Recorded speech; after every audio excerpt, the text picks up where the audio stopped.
अर्जुन के जीतने में एक ही रोड़ा है, एक ही व्यक्ति है जिससे माधव को भी लगता है कि ये शक्तिशाली रहा तो मेरा दोस्त, मेरा भाई युद्ध हार सकता है। भगवान ने उसे कितने प्रेम से टैकल किया है। राजनेताओं को सीखना चाहिए, कृष्ण से कूटनीति सीखनी चाहिए। जब संधि फेल हो गई और युद्ध लेकर माधव लौटे तो विदुर के घर पर सुबह ही सुबह कुछ मेहमान आए, कृष्ण से मिलने आए। हम भी कहीं ठहरते हैं तो नगर के लोग मिलने आ जाते हैं, महत्वपूर्ण लोग मिलने आते हैं कि कुमार विश्वास है तो हम सब कवियों से मिलने लोग आते हैं। तो विदुर के द्वारपाल ने कहा कि अंगराज कर्ण आए हैं।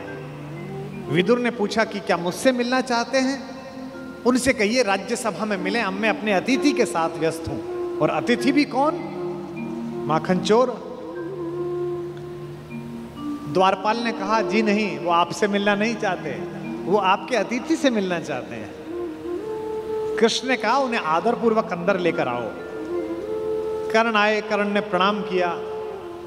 युद्ध में दुर्योधन की पराजय हुई हो चाहे कुछ भी हुई हो, महाभारत के जिन चरित्रों में से एक चरित्र पर मैं अंदर तक फिदा हूं उनमें से एक कर्ण भी है। क्या योद्धा है, क्या अद्भुत। हाँ। कृष्ण मुस्कुराए। कर्ण के चेहरे पर दुख और पश्चाताप का भाव था। कर्ण ने हाथ जोड़कर कहा माधव, मैं कल राज्यसभा में आपके साथ हुई बदतमीजी के लिए अपने मित्र दुर्योधन की ओर से आपसे क्षमा मांगने आया हूं।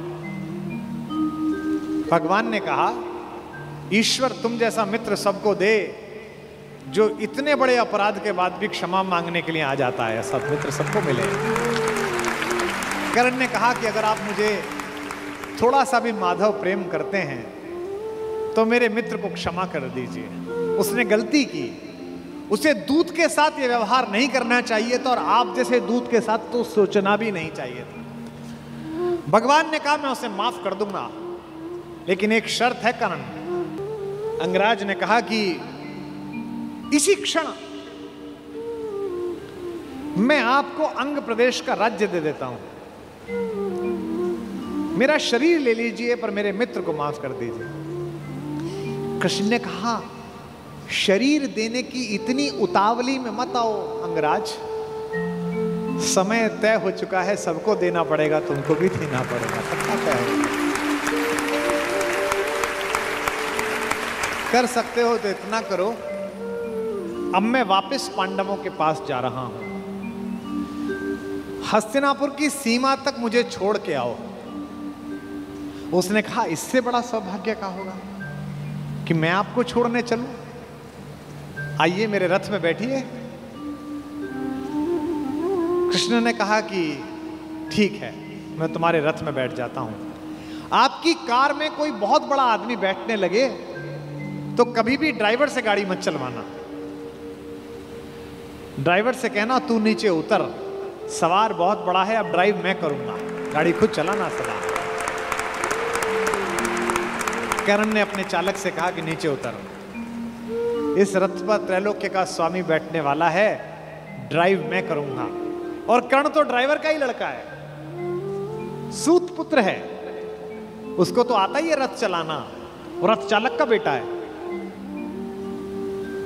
कर्ण रथ चलाने लगा। भगवान पीछे से उतरकर कर्ण के पास आकर बैठ गए और थोड़ी देर बाद उसका रथ छोड़कर उसे अपने रथ पर बिठा लिया। वहां भी वही रथ चलाने लगा। अब भगवान ने उससे बातचीत शुरू की। देखिए कितने बड़े कूटनीतिज्ञ हैं ये कन्हैया, दिखते भोले हैं लेकिन परम चालू। इनको पता था कि एक ये आदमी है जो फजीता करेगा, इसका मनोबल तोड़ो। पहली बार कर्ण को यह पता चला जो भेद उन्होंने बताया। हरि बड़े प्रेम से कर धर कर ले चढ़े उसे अपने रथ पर। रथ चला परस्पर बात चली, शमदम की टेढ़ी घात चली। शीतल हो हरि ने कहा हाय, अब शेष नहीं कोई उपाय। कर्ण अब कुछ बचा नहीं, हो विवश हमें धनु धरना है। अब तो हमें यह धनुष उठाना पड़ेगा, क्षत्रिय समूह को मरना है। मैंने कितना कुछ कहा नहीं, विषबाण कहां तक सहा नहीं, पर दुर्योधन मतवाला है, कुछ नहीं समझने वाला है। चाहिए उसे बस रण केवल, सारी धरती की मरण केवल। ये जो अहंकार है कि मैं कुछ नहीं दूंगा, क्या बोला दुर्योधन 5 गांव माने पे? सूच्यग्रम नैव दास्यामि बुना युद्धे न केशवः। हे केशव, तुम 5 गांव मांगते हो, मैं सुई की नोक के बराबर भी जमीन नहीं दूंगा। हे वीर तुम ही बोलो अकाम। बिना पार्शल हुए बोलना। कर्ण से पूछ रहे हैं, क्या वस्तु बड़ी थी 5 ग्राम? 5 गांव ही तो मांगे थे। वह भी कौरव को भारी है, मत गई मूढ़ की मारी है। दुर्योधन को बोधूं कैसे, इस रण को अवरोधूं कैसे? सोचो क्या दृश्य विकट होगा रण में जब काल प्रकट होगा। बाहर शोणित की तप्त धार, भीतर विधवाओं की पुकार। निशस्त्र विशस्त्र बिल्लाएंगे, बच्चे अनाथ हो जाएंगे। चिंता में क्या और करूं, शांति को छिपा किस ओट धरूं। सब राह बंद मेरे जाने, अब पासा फेंका। पहले तो माहौल बनाया कि तुम सब मरोगे बेटा, तू भी मरेगा और तेरा यार भी। एक तरीका है बचने का, सब राह बंद मेरे जाने। एक बात है, यदि तू माने, देखो कैसे फुसला रहे हैं, तो शांति नहीं जल सकती है, समरागनी अभी टल सकती है। पा तुझे धन्य है दुर्योधन, तू एकमात्र उसका जीवन, तेरे बल की है आस उसे, तुझसे जय का विश्वास तुझे। तू संग ने उसका छोड़ेगा, वह क्यों रण से मुंह मोड़ेगा। जब तक तू उसके साथ है वो लड़ाई नहीं छोड़ सकता। बस ऐसा कर, तू उसे छोड़ दे। क्यों? क्या अघटनीय घटना कराल। एक बात बताऊं तुझे कर्ण, एक बड़ी कराल घटना इस खानदान में हो गई है, तुझे पता नहीं है। तू प्रता कुक्षिका, प्रथा मतलब कुंती, तू कुंती कोख का प्रथम लाल। तू कुंती का पहला बेटा है। ये पहली बार कर्ण को स्वयं भगवान श्री कृष्ण ने बताया है, सबसे पहली बार। अच्छा, ये बात पहले भी बता सकते थे कभी, कर्ण तो रोज मिलता था। जब 14 साल का वनवास था तब बता देते, नहीं। अगर तुरुप का इक्का आ जाए तो शुरू में मत फेंको, बचा के रखो, फाइनल टेबल पे काम आएगा। अब कर्ण को बता रहे हैं कि तू तो कुंती का लड़का है, पनसूत अनादर सहता है, कौरव के दल में रहता है, किस्मत के फेरे में पड़कर का प्रेम सदा बसा दुश्मन के घर, निज बंधु मानता है पर को कहता है शत्रु सहोदर को। पर इसमें दोष न तेरा है, तेरा कोई दोष नहीं है। अब कहा मान इतना मेरा, अब इतनी मान, चल होकर संग अभी मेरे, जहां 5 भ्राता तेरे। कहते हैं एक काम कर, अब मेरे रथ पे से उतरी मत, अब मैं हाँक रहा हूं और सीधा वहीं जाकर रुकेगा जहां तेरे 5 भाई हैं। जिसको जिंदगी में किसी ने भाई नहीं कहा, जो माँ की एक पुकार के लिए जीवन भर तरसा है, उसको जिंदगी का सबसे बड़ा प्रलोभन दे रहा है हमारा कान्हा। क्या कह रहा है? बिछुड़े भाई मिल जाएंगे, सब मिलकर मोद मनाएंगे। कुंती का त्यू ही परम तने ज्येष्ठ, बल बुद्धिशील में परम श्रेष्ठ। और क्या करेगा? पद त्राण भीम पहनाएगा, भीम तेरे को चप्पल पहनाएगा। कैसे कैसे लालच है, कैबिनेट मिलेगी,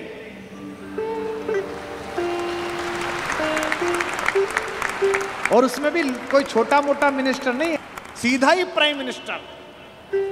पद त्राण भीम पहनाएगा, हैं? धर्मादिप युधिष्ठिर चमर डुलाएगा। तेरे दरबार के बाहर कौन खड़े होंगे? पहरे पर पार्थ प्रवर होंगे। जो तेरा दुश्मन है, तेरा छोटा भाई अर्जुन, ये तो तेरा एनएसजी कमांडो बनेगा। पहरे पर पार्थ प्रहर होंगे, सहदेव नकुल अनुचर होंगे। सब लोग तुझे पहचानेंगे, असली स्वरूप को जानेंगे।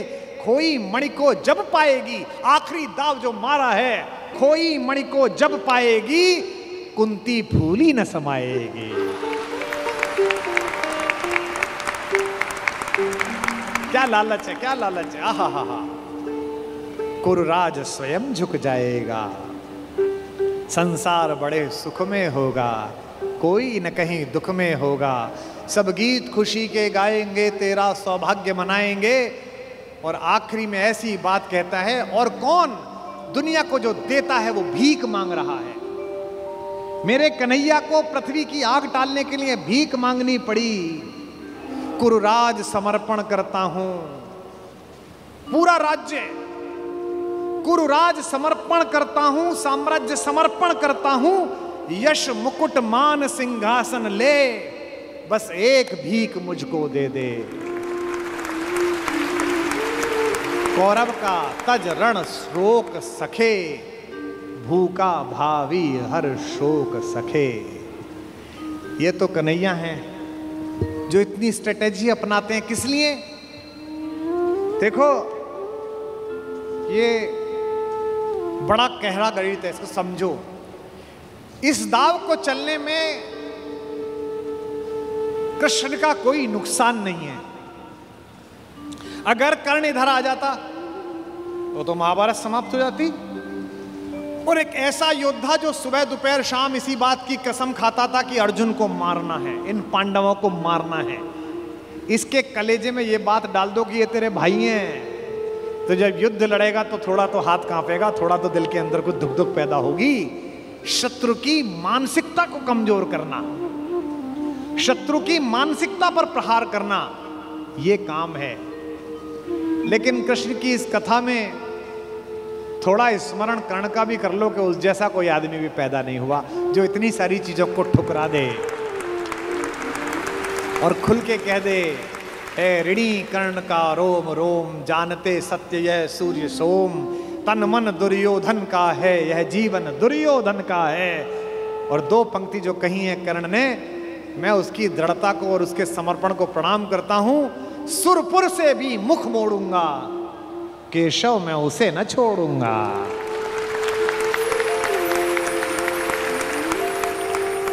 ये जो चरित्र है कृष्ण का योजना बनाने का, पहले कुंती को भेजा, जाओ बता के आओ कि तुम उसकी मां हो।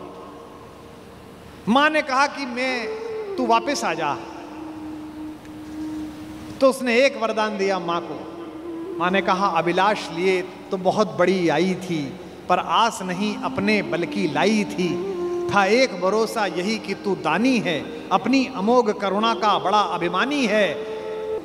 उसने भी कहा, मां मैं तुझे वचन देता हूं कि तेरे 5 बेटे जीवित रहेंगे।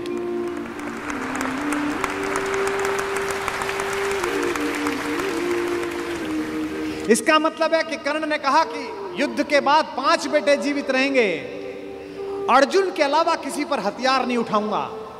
अर्जुन मिलेगा तो छोड़ूंगा नहीं, अर्जुन मर गया तो युद्ध समाप्त करवा दूंगा, तब भी तेरे 5 बेटे जिंदा रहेंगे। खुलकर कहूंगा ये मेरी मां है। और अगर अर्जुन का दाव चल गया मां, तो तुझे पता और मुझे पता कि हम मां बेटे हैं, तेरे 5 बेटे जिंदा रहेंगे। जा मां, मैं तुझे वरदान देता हूं। तू दान दान रही किंतु क्यों माता, पुत्र ही रहेगा सदा जगत में दाता। मैं ही देता रहूंगा। दुनिया तो उससे सदा सभी कुछ लेगी, पर क्या माता भी उसे कभी कुछ देगी। मैं एक कर्ण अतएव मांग लेता हूं, बदले में तुझको 4 कर्ण देता हूं। छोड़ूंगा मैं तो कभी नहीं अर्जुन को, तोड़ूंगा कैसे स्वयं पुरातन प्रण को, पर अन्य पांडवों पर मैं कृपा करूंगा, पाकर भी उनका जीवन नहीं हरूंगा।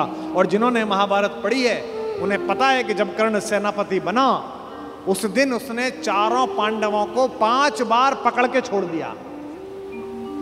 भीम तो उसके रथ के आगे आके नृत्य करने लगा, गुस्से में रोता हुआ कि मुझे अपमानित करके छोड़ता है, मैं क्षत्रिय हूं, मेरा वध कर, मुझे मार दे। और गालियां बकने लगा, तू सूत का पुत्र है, तुझे क्या पता कैसे लड़ा जाता है। भीम के रथ को तोड़ दिया अपने तीरों से कर्ण ने। उसी कर्ण को इन्होंने, जो पीछे खड़े मुस्कुरा रहे हैं, बिना शस्त्र के मरवा दिया। उसके हाथ में कोई धनुष नहीं और मरवा दिया। अर्जुन से कहा, मार, अभी मार। आपको लग सकता है कि ऐसा क्यों हो गया? यही कृष्ण है जो कूटनीति को इस प्रकार नियोजित करते हैं कि उसका तर्क भी साथ साथ देते हैं। रश्मिरथी में मेरे पिता में मेरे बाबा, हमारे खानदान के बड़े दिनकर कहते हैं कि विपद में कर्ण को यो ग्रस्त पाकर, सराशनहीन अस्तव्यस्त पाकर, जगाकर पार्थ को भगवान बोले, खड़ा क्या देखता है मौन भोले। सराशन तान, बस यही अवसर यही है, तान मार इसको, घड़ी फिर और मिलने की नहीं है। विषख कोई बाण, बाण कोई गले के पार कर दे, अभी ही शत्रु का संहार कर दे। क्या कह रहे हैं कृष्ण? सोचो क्या कह रहे हैं। धर्म की धुरी लाने वाले, जिन्होंने पैदा होने से पहले ये कहा था कि भैया जब जब धर्म की हानि होगी तब तब मैं आऊंगा। यदा यदा ही धर्मस्य ग्लानिर्भवति भारत अभ्युत्थानम अधर्मस्य तदात्मानम सृजाम्य। हम धर्म की स्थापना के लिए आए हैं और निहत्ते को कह रहे हैं मार मार मार। ये क्या है? ये अधर्म है कि धर्म है? अब मैं तर्क दे रहा हूं कृष्ण की ओर से, जो कृष्ण ने उस समय तर्क दिए होंगे। कहते हैं श्रवण कर विश्व गुरु की देशना यह, विजय के हेतु आतुर ऐशना यह। सहम उठा जरा कुछ पार्थ का मन, विनय में ही मगर बोला अकिंचन। नरोचित किंतु क्या यह कर्म होगा, मलिन इससे नहीं क्या धर्म होगा। हंसे केशव वृथा हट ठानता है, अभी तू धर्म को क्या जानता है। कहूं जो पाल उसको धर्म है ये, मैं जो कह रहा हूं वो कर। हनन कर शत्रु का सत्कर्म है ये। क्रिया को छोड़ चिंतन में फंसेगा, उलटकर काल तुझको ही गसेगा। ये जो हमको सिखाते हैं कि हम दूसरे की सीमाओं का अतिक्रमण करके घर में जाके ना मार के आए, इनको पूछो कि जिस समय हिंदुस्तान के चौराहों पर बम फटते थे, इनको पूछो कि जम्मू कश्मीर में जाते हुए हमारे सीआरपीएफ के जवानों के मुंह पर मतदान के समय जाते हुए ये लफंगे चांटे मारते थे। इनको पूछो कि पड़ोसी के भीख मिले हथियारों से हिंदुस्तान की मां बेटियों को आतंकित करने वाले और केसर की क्यारी में बारूद भरने वालों को सीमा के अंदर पार घुस के मारा जाए कि ना मारा जाए। देश का एक एक बच्चा कहेगा कि मारा जाए। नहीं जब पार्थ को देखा सुधरते, हृदय में धर्म का टुक ध्यान धरते, समय के योग्य धीरज को संजोकर कहा राधे ने गंभीर होकर। अब कर्ण बोला, हर पापी, हर अनाचारी, हर दुष्ट जिसने दुष्टता में साथ दिया है वो ज्ञान देने लगता है। भूल गया अर्जुन के कौन ज्ञान दे रहा है। अर्जुन के अंदर भक्ति, मनुष्यता, भावना सब पैदा हो गई। नरोचित धर्म का कुछ काम तो लो, बहुत खेले जरा विश्राम तो लो। फंसे रथ चक्र को जब तक निकालूं, धनुष धारण करूं, प्रहरण संभालूं। रुको तब तक चलाना बाण फिर तुम, हरण करना कर सको यदि प्राण तुम। नहीं अर्जुन शरण में मांगता हूं, समर्थित धर्म से रण मांगता हूं। कर्ण कहता है कि धर्म से युद्ध करो। कृष्ण मुस्कुराए कि बेटा अब फंसा के, अब मैं तुझे धर्म समझाता हूं, है ना। उपस्थित देख हो न्यायार्थ हरि को, निहारा पार्थ ने हो खिन्न हरि को। अर्जुन का तो सॉफ्टवेयर हैंग हो गया। इसे मारूं कि ये जो कह रहा है धर्म वो पालूं। और जब सॉफ्टवेयर हैंग हो जाए तो क्या करना चाहिए? जब तुझसे ना सुलझे तेरे उलझे हुए धंधे, भगवान के इंसाफ पर सब छोड़ दे बंदे। खुद ही तेरी मुश्किल को वो आसान करेगा, जो तू नहीं कर पाया वो भगवान करेगा। उपस्थित देख यो न्यायार्थ हरि को, निहारा पार्थ ने हो खिन्न हरि को। मगर भगवान किंचित भी न डोले। अभी तक तो हंस रहे थे, मुस्कुरा रहे थे, करते मार। जैसे ही कर्ण ने धर्म बोला, भगवान के अंदर से आग निकली। कुपित हो वज्र सी यह बात बोले, प्रलापी हो उजागर धर्म वाले, बड़ी निष्ठा बड़े सत्कर्म वाले। मरा अन्याय से अभिमन्यु जिस दिन, कहां पर सो रहा था धर्म उस दिन।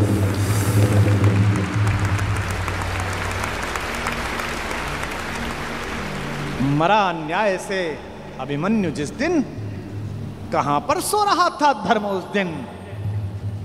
हलाहल भीम को जिस दिन पड़ा था, कहां पर धर्म उस दिन यह धरा था। लगी थी आग जब लाक्षा भवन में, हंसा था धर्म ही क्या तब भुवन में। और एक पंक्ति, बेटे पे आ जाए, पत्नी पे आ जाए, मां पे आ जाए तो खून खौल जाता है। अर्जुन का खून खौला रहे हैं भगवान मेरे। सभा में द्रौपदी की खींच लाके, सुयोधन की उसे दासी बताकर, सुवामा जाति को आदर दिया जो, बहुत सत्कार तुम सबने किया जो। नहीं वह और कुछ सत्कर्म ही था, उजागर शील भूषित धर्म ही था।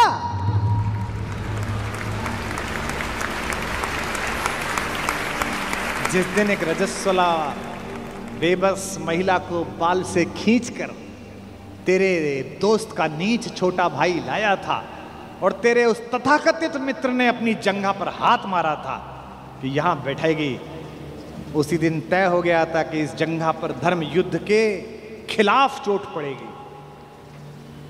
जो युद्ध जानते हैं वो सब जानते हैं, जुए में हार कर धन धाम जिस दिन, हुए पांडव यति नष्काम जिस दिन, चले वनवास को तब धर्म था वह, शकुनियों का नहीं अपकर्म था वह। और कोई अपकर्म नहीं होता।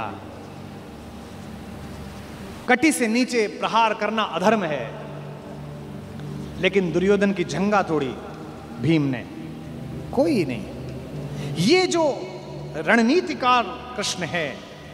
खांडव दहन हुआ, आप सबको पता है, आग लग गई, आग बुझी नहीं, इंद्र से भी नहीं बुझी। तो इंद्र ने अपने बेटे से कहा, अर्जुन से कहा कि भाई बुझा। सर्पों ने कहा कि बुझा। अर्जुन ने बादलों में तीर मारा और बादल बरसे।